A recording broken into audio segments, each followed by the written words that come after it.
Kali ini akan menjelaskan tentang validitas dan juga reliabilitas dalam penelitian kuantitatif.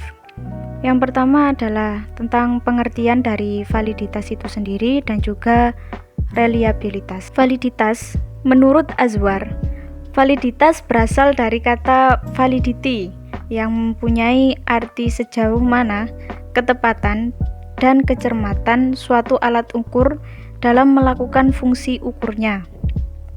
Kemudian, pengertian reliabilitas.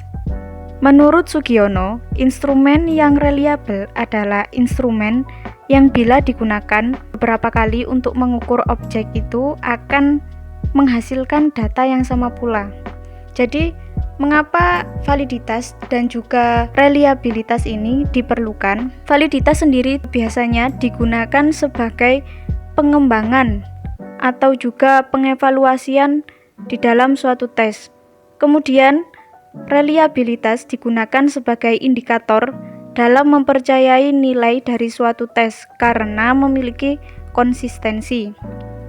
Jadi untuk menghasilkan suatu data yang valid dan juga reliable, kita harus melakukan yang namanya uji validitas dan juga uji reliabilitas di dalam suatu instrumen penelitian.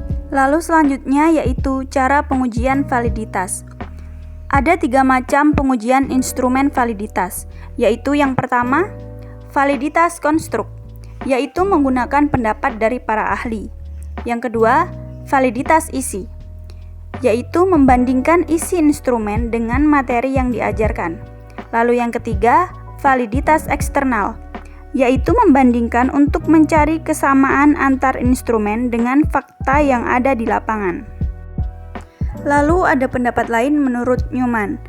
Terdapat 3 jenis validitas pengukuran, yaitu yang pertama, face validity. Yang kedua, content validity. Yang ketiga, validitas kriteria. Untuk validitas kriteria, terdapat 2 jenis validitas, yaitu yang pertama, validitas konkuren. Lalu yang kedua, validitas prediktif. Cara pengujian reliabilitas. Menurut Sugiono, pengujian reliabilitas instrumen dapat dilakukan secara internal dan eksternal. Secara internal, reliabilitas dapat diuji dengan menganalisa konsistensi butir-butir yang ada dengan internal konsistensi. Yang kedua, pengujian reliabilitas secara eksternal. Pengujian dapat dilakukan dengan cara sebagai berikut. Yang pertama, tes retest. Yang kedua, ekuivalen. Dan yang ketiga, gabungan.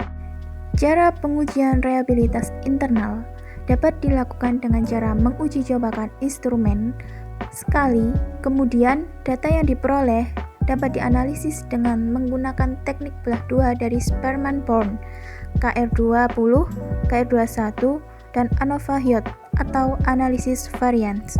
Reliabilitas eksternal menguji dengan 3 cara. Yang pertama, tes retest merupakan uji coba tes beberapa kali, responden sama, dan waktu yang berbeda. Yang kedua, ekuivalen merupakan uji coba tes sekali, 2 instrumen berbeda, responden sama, dan waktu yang sama. Yang ketiga, gabungan merupakan uji coba beberapa kali dengan 2 instrumen ekuivalen yang sama dan responden sama. Dari reliabilitas ada 3 jenis tadi. Yang pertama ada tes retest.